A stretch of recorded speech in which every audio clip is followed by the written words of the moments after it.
Hello बच्चों, मैं के मिश्रा वशिष्ठ एकेडमी में आपका स्वागत करता हूं। जैसा कि बच्चों UP board, CBSE board, ICSE board की एग्जाम को नज़दीक देखते हुए हमारी संस्था द्वारा क्लास 10th और 12th के मैथ और साइंस के इम्पोर्टेंट क्वेश्चनों की सीरीज हल कराई जा रही है और इंटरमीडिएट के मैथमेटिक्स के इंटीग्रेशन के इम्पोर्टेंट क्वेश्चंस, केमिस्ट्री के कुछ इम्पोर्टेंट रिएक्शन, जैसा कि वीडियो में आपको मिल चुका है। आज उसी क्रम में हाई स्कूल में मैथमेटिक्स का एक इम्पोर्टेंट टॉपिक बच्चों,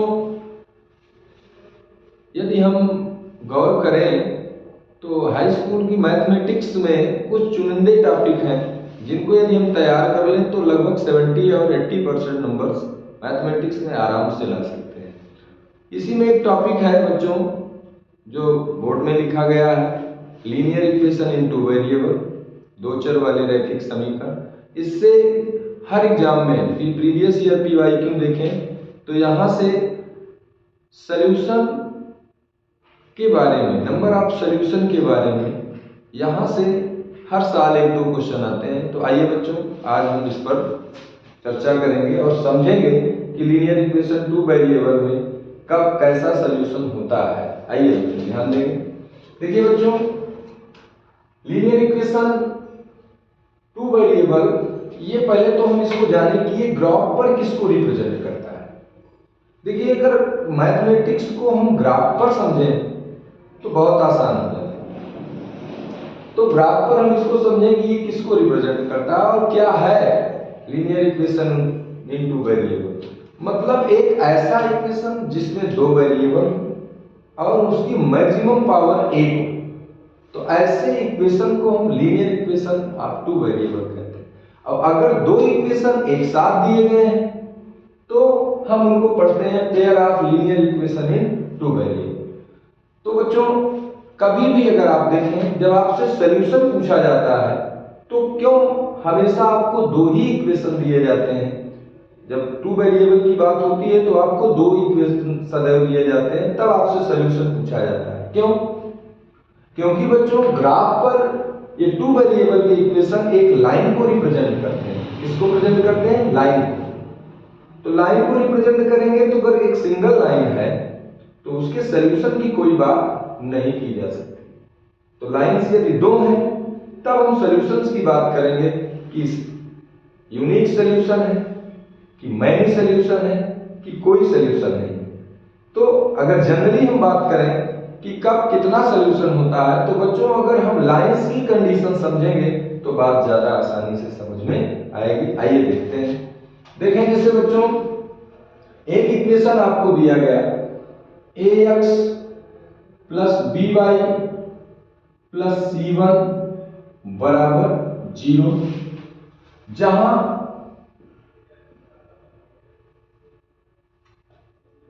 a, b और c1 ये कांस्टेंट है, ये नियतांक है।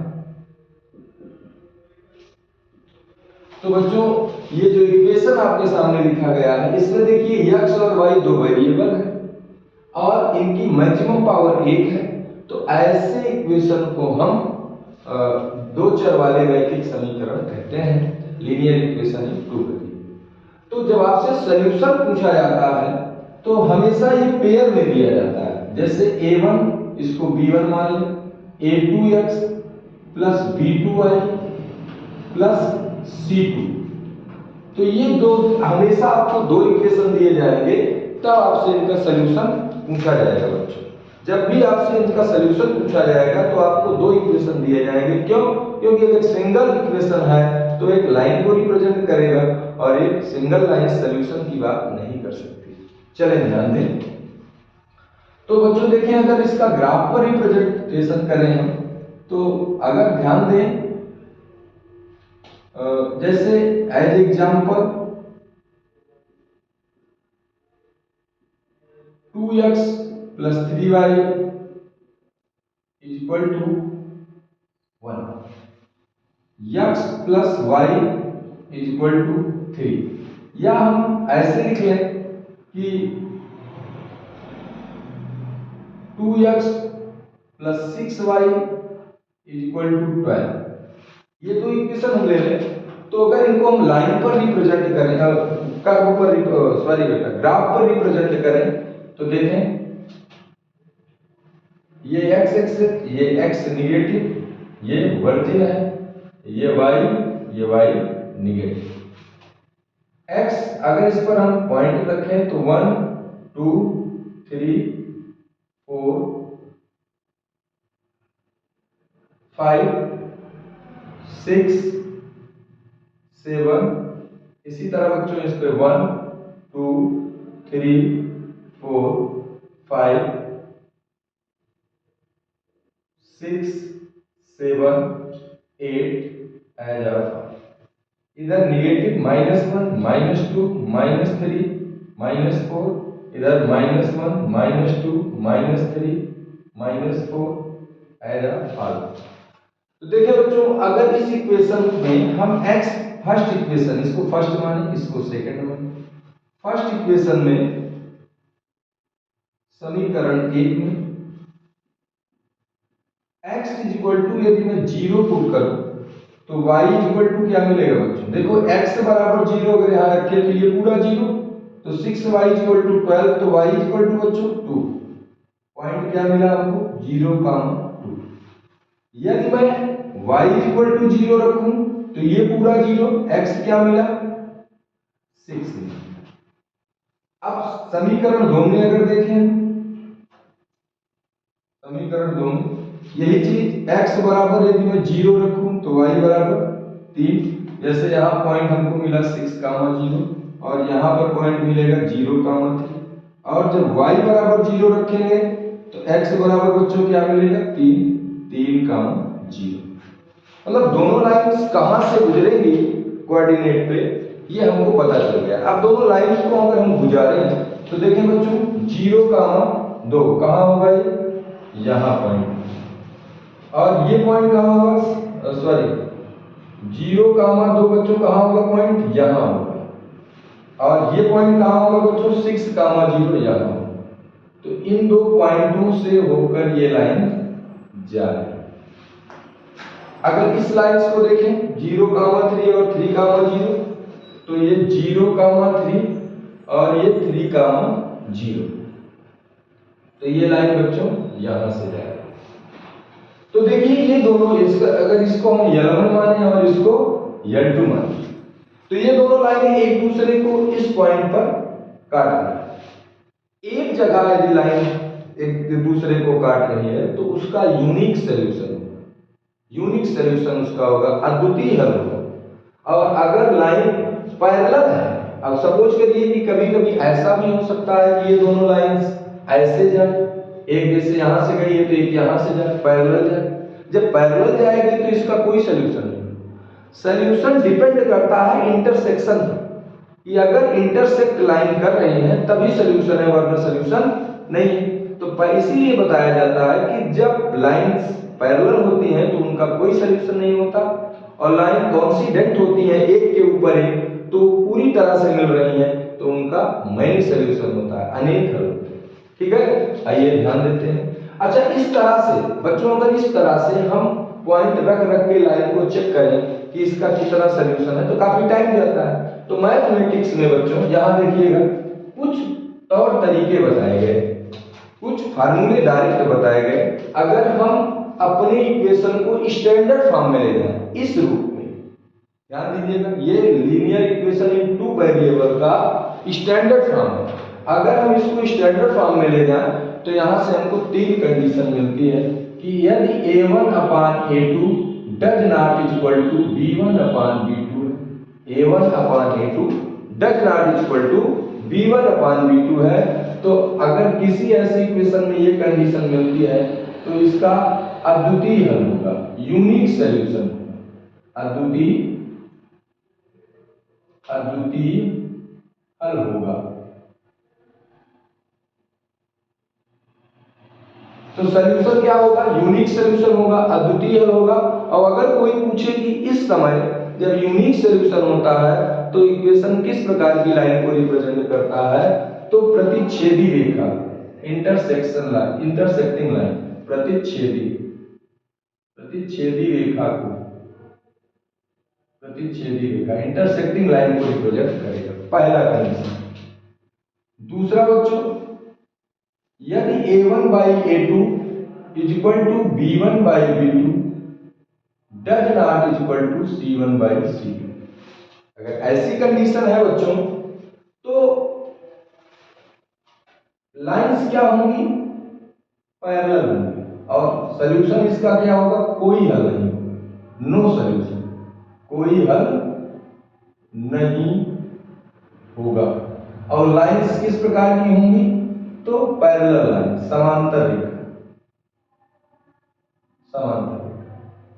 जब रेखाएं समांतर होंगी, विचार करें जैसे मेरे पास दो मार्कर है, समांतर होंगी तो इनके बीच की दूरी सदैव नियत रहेगी, कांस्टेंट रहेगी। और अगर इनके बीच की दूरी नियत है तो कहीं इंटरसेक्ट कर ही नहीं रही, तो कैसा सॉल्यूशन। तो जब ऐसा इक्वेशन, किसी भी इक्वेशन में ऐसी स्थिति आए तो आप जान जाइए कि वो इक्वेशन दो पैरेलल लाइन को रिप्रेजेंट कर रहा है और उसका कोई हल नहीं होगा। तीसरा point, A1 upon A2 is equal to B1 upon B2 is equal to C1 upon C2। अगर ऐसी स्थिति है तो इसके अनेक हल होंगे, मनी सॉल्यूशन, अनेक हल होंगे, मनी सॉल्यूशन। और लाइन कैसी होगी, संपाती रेखा, संपाती, जिसको हम इंग्लिश में कॉन्सिडेंट लाइन बोलते हैं। क्या बोलते हैं बच्चों, कॉन्सिडेंट लाइन। तो लाइन कॉन्सिडेंट का मतलब क्या है, आज ये भी जाने यार। जैसे एक लाइन ये है और इसके ऊपर एक लाइन ये है, तो इस लाइन के बहुत से पॉइंटों को ये लाइन टच कर रही है, मतलब एवरी पॉइंट, तो बहुत से सॉल्यूशन होंगे। यहाँ पर इंटरसेक्ट किया, ये सॉल्यूशन, ये सॉल्यूशन, ये सॉल्यूशन, ये सॉल्यूशन। तो जब कॉन्सिडेंट लाइन होती है तो इसीलिए बच्चों हम बोलते हैं कि इसके मैनी सॉल्यूशन होंगे, अनेक। तो ये कॉन्सेप्ट पूरा था। एक एग्जांपल आप देख लीजिए, एक एग्जांपल जो पेपर में पूछा जाता है। चलिए ध्यान दें बच्चों, देखिए एक एग्जांपल मैं आपको बताता हूं, पहले आप इसको नोट कर लीजिए और पॉज कर देते हैं, आप इसको नोट कर लीजिए, फिर एक एग्जांपल बताते हैं। पॉज।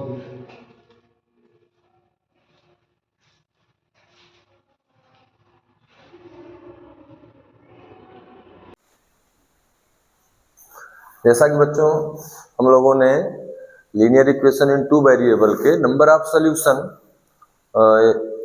जानकारी, कॉन्सेप्ट उसका लिया। अब हम लोग एग्जाम्पल की बात करेंगे, एग्जाम्पल देखेंगे बच्चों। पहला एग्जाम्पल देखें, जैसे बच्चों x 2x minus lambda y is equal to 14 और x plus 3y is equal to 7। देखिए बच्चों, जैसे आपको ये दो इक्वेशन दिया गया और आपसे कहा गया कि यदि ये दोनों इक्वेशन एक कॉन्सिडेंट लाइन, संपाती रेखा को,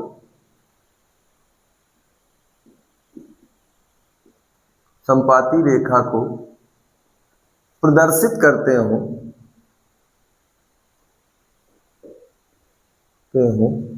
तो लैम्डा का मान, तो लैम्डा का मान क्या होगा।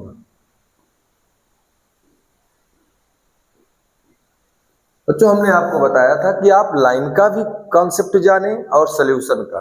प्रयास ये करें कि आप लाइन का कॉन्सेप्ट पहले जानें, तब आपको उससे सॉल्यूशन समझ में आ जाएगा कि पैरेलल लाइन है तो दोनों दूर दूर है, कहीं इंटरसेक्ट नहीं कर रही है तो नो सॉल्यूशन। अगर कॉन्सिडेंट लाइन है तो सारे पॉइंट मीट कर रहे हैं तो मैनी सॉल्यूशन। इंटरसेक्टिंग लाइन है तो एक जगह काट रही है तो एक सॉल्यूशन होगा, अद्वितीय है। चलिए इस पे ध्यान देते हैं। हम लोग जानते हैं कि कॉन्सिडेंट लाइन के कंडीशन क्या है, A1 upon A2 is equal to B1 upon B2 is equal to C1 upon C2। अगर इस इक्वेशन को हम स्टैंडर्ड फॉर्म से लीनियर इक्वेशन टू वेरिएबल के कंपेयर करें तो स्टैंडर्ड फॉर्म क्या होता है, ax plus by plus c is equal to 0। Compare करें तो A1 क्या मिलेगा बच्चों, 2, A2 क्या मिलेगा, 1, B1 क्या मिलेगा बच्चों, लैम्डा, B2 क्या मिलेगा, 3 मिलेगा, C1 क्या मिलेगा बच्चों, दोनों माइनस होंगे, -14 अपान -7। तो देखिए बच्चों 2/1 is equal to minus lambda by 3 is equal to 2/1। देखें A1/A2 is equal to C1/C2 है, तो किसी एक से हम कंपेयर अगर इसको करें तो 2/1 is equal to minus lambda by 3, 3 2 जा 6 minus lambda, lambda is equal to -6। यदि लैम्डा का मान -6 होगा तो ये इक्वेशन कॉन्सिडेंट लाइन को रिप्रेजेंट करेंगे और इनका मैनी सोल्यूशन होगा।